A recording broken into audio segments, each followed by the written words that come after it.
Today we are looking at the poems are being studied in grade 12 in English, first additional language. This is in fact the second part of a series of presentations. In the previous series, which was broadcast on Friday, we did the poems Let Me Not to the Marriage of True Minds, Death Be Not Proud, An Elementary School Classroom in a Slum, Auto-Wreck, and of course Milton on His Blindness. Today we are tackling the second group of 5 poems. I am Timothy of Tapelong. What is poetry? All right, poetry is painting a word picture.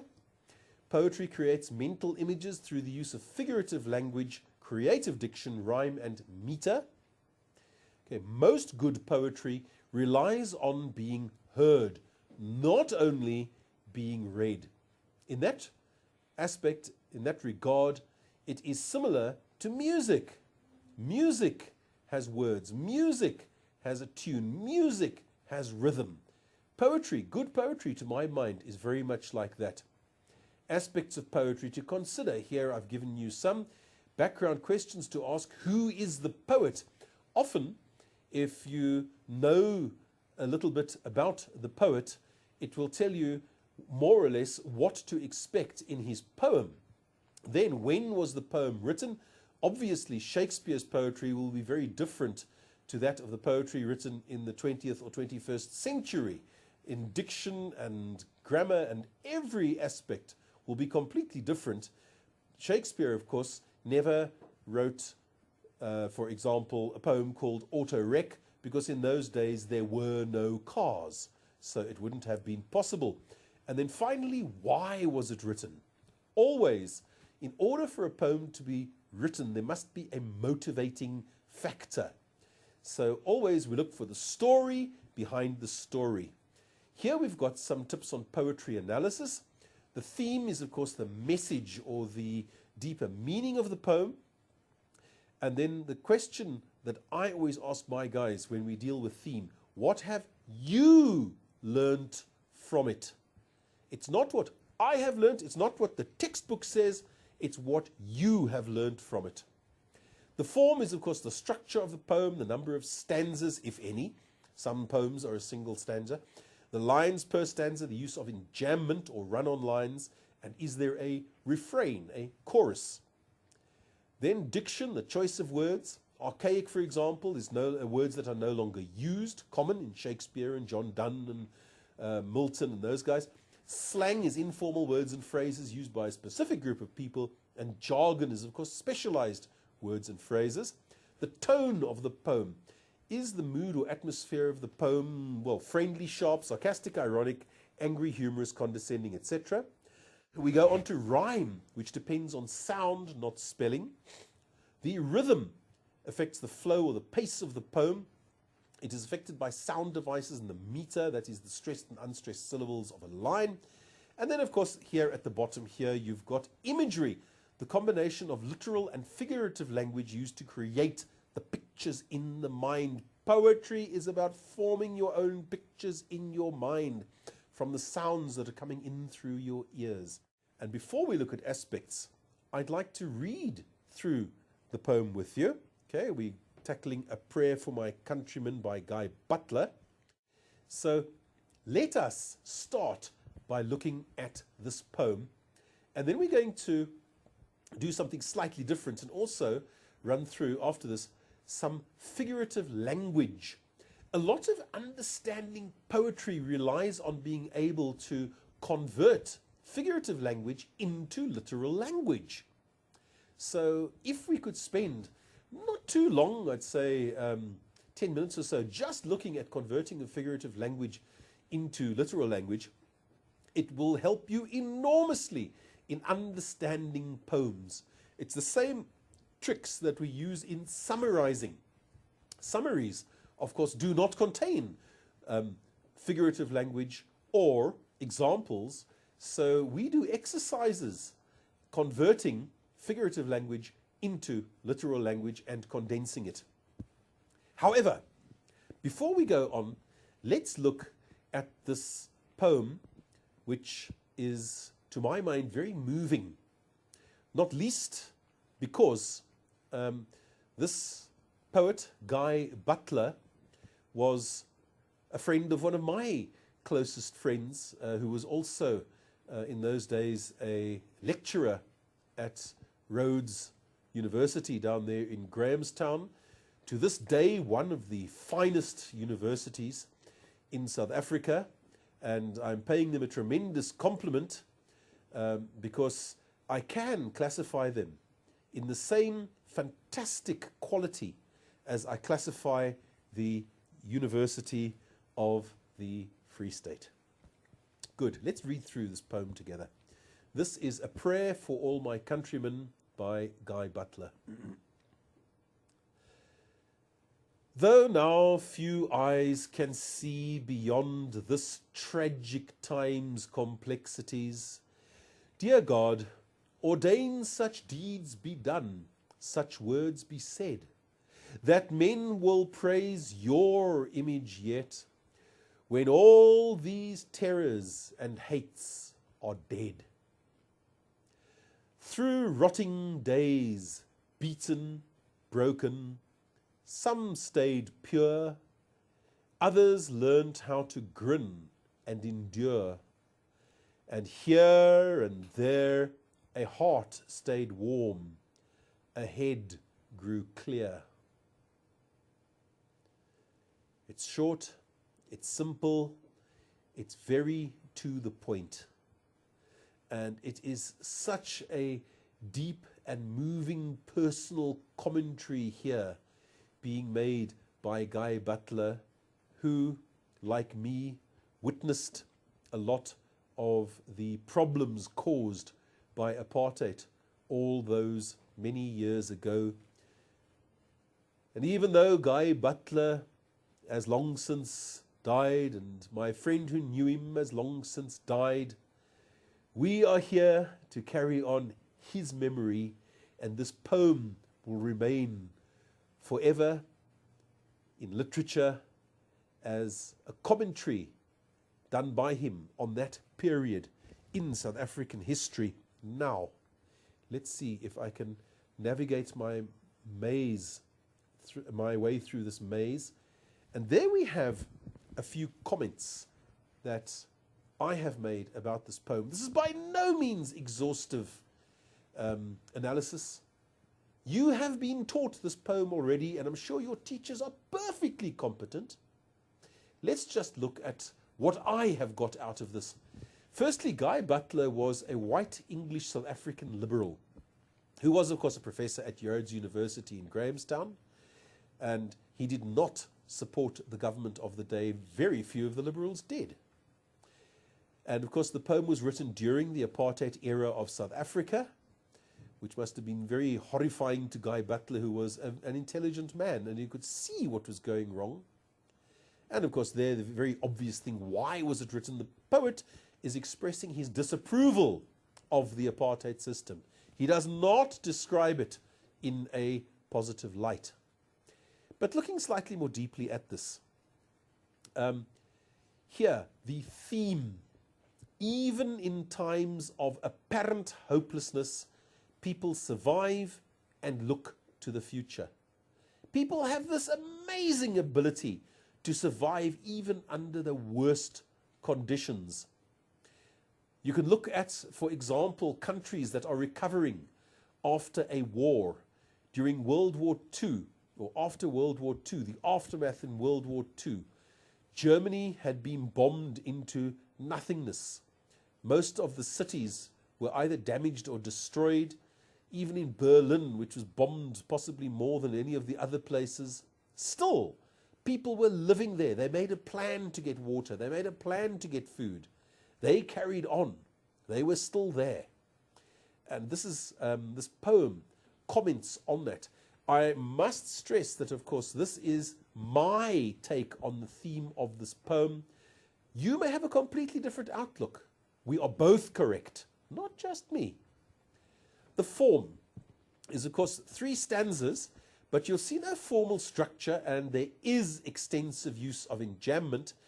Only one full stop occurs in the entire poem, and that is right at the end. Okay? Then we move on to the diction. You will see I've commented there, it is religious words appropriate for a prayer. Words such as ordain. Obviously, that has religious allusions there. When God ordains things, or people are ordained into a specific role in a church. Then the tone. I do not regard this poem as cheerful. I've put it there, the antonym of cheerful, one of the antonyms, is of course gloomy. But here we are given some hope. The poem is not entirely without hope, especially in the final stanza, in the last few lines of that, when he says, others learn to grin and endure, etc., etc. We'll go back to that. We'll look at the poem in a bit more detail after this. Moving on here, there is, of course, almost no rhyme in here. 2 words do in fact rhyme, that is pure and endure, but I think that was accidental. I think that this was not written as a formally structured poem with rhyme, and there's a reason for that. Because we look at the rhythm. The poem is slightly hesitant. You notice that? It doesn't flow along and along and along. It's sort of jerky almost. And it gives the impression of a sincere and unprepared prayer being offered to God. You know, in a church, and this is appropriate, so I'm going to mention this. In some churches, they will use a fixed order of service with a prayer book, which will tell you how to pray. In other churches, they don't. And the prayers that are offered up are sincere prayers from the heart, and whether they come out clearly or not, well, they are real life prayers. So this to me is an example of the latter, where it's a prayer from the heart. The narrator is begging for God's assistance in this regard. Now, we have here also the imagery, and the 2 most powerful images in this poem, to me, are those 2 phrases, the tragic time. Time is not normally described as tragic. Well, of course, also, I think he did that deliberately in order to introduce this really clever alliteration. Tragic time. Tragic is sad. It is when an accident unfolds which could have been prevented.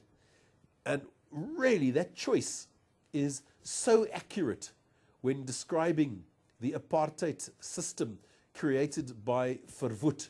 It was a descent into a dark pit which need never have taken place. But it did take place. We must accept that history is littered with examples of failed political experiments, and apartheid was no more or less than a sad example of that. And then we have that second one, rotting days. Very metaphorical. Days, of course, cannot rot. Days are units of time involving just over 24 hours. You cannot describe a day as rotting, and yet he does, because the imagery that it conjures up is very strong indeed. Let's go back then and look at a few other aspects of this poem. Let me see if my recent lessons in electronic manipulation are accurate. There we go. Please take a look at that. So we start in the beginning where he says, though now few eyes can see beyond this tragic time's complexities. So already this is conditional. He says, there are so few people who are able to see into the future beyond this terrible time that has been created in the country. And then he speaks directly to God and he asks that, ordain that such deeds be done. What deed? What deed? Go back to your first section there. To see beyond this tragic time's complexities. That is the deed for which he is asking. That we can look into a brighter future. That such deeds be done, such words be said. What words be said? Once again, looking into that purer, brighter future. And why? Then he motivates it. And he says, if this is done, that this brighter and better future arrives in our country, that men will praise your image yet. I get a bit worried when he puts the word image in there, right? One of the most important of the 10 Commandments is that you must not bow down before any image. God is God without images. Please note that. But having said that, he goes on to say, but at least he's got it right, that people will praise God. All right? For when all these terrors and hates are dead, they must go away. The terrors and the hatred. And of course, they cannot literally die. What he's doing here is using some rather clever personification. He's giving the terrors and the hates human qualities. They cannot die, but people can. So here, a slight bit of personification. And he goes on to say, here's that wonderful expression, through rotting days. Rotting days. You know, one of the jokes I made in the last broadcast was to show you an advert for the House of Carrion, the perfumes made by the House of Carrion. Carrion is in fact dead and putrefying flesh, the dictionary definition. I took it down. So that reminds me so much of this poem. Dead and putrefying days. Putrefying. It's rotting and it stinks. You can actually get this image of the days are a bad odor in the nostrils. Beaten, broken. Okay, talking about the violence used to maintain the apartheid system. Some stayed pure. Some were not corrupted. A very subtle allusion to the Bible, that when Elijah is praying to God, that God takes him off the earth, and God says, I have reserved unto myself, I think it was 900, who have not bowed the knee to Baal.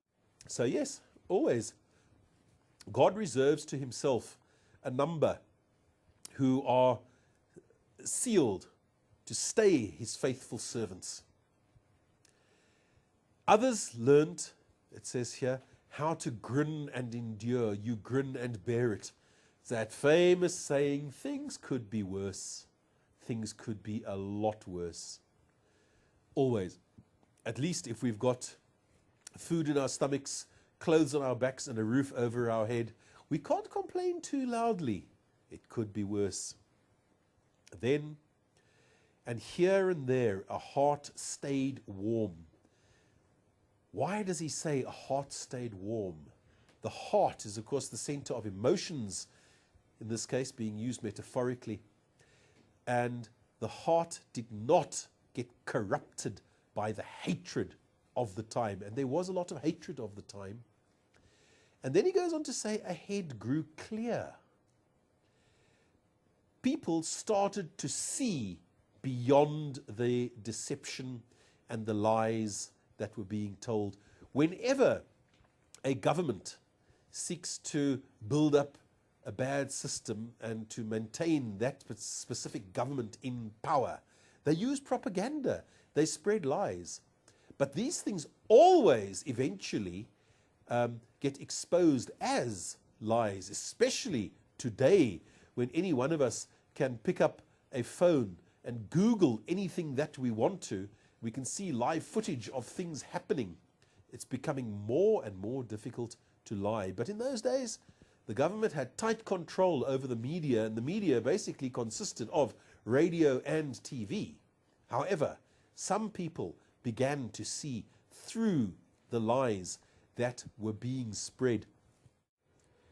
I am Timothy of Tapelong, and I hope that you're going to stay close to your IBP broadcast equipment, because there are many, many brilliant lessons still to come.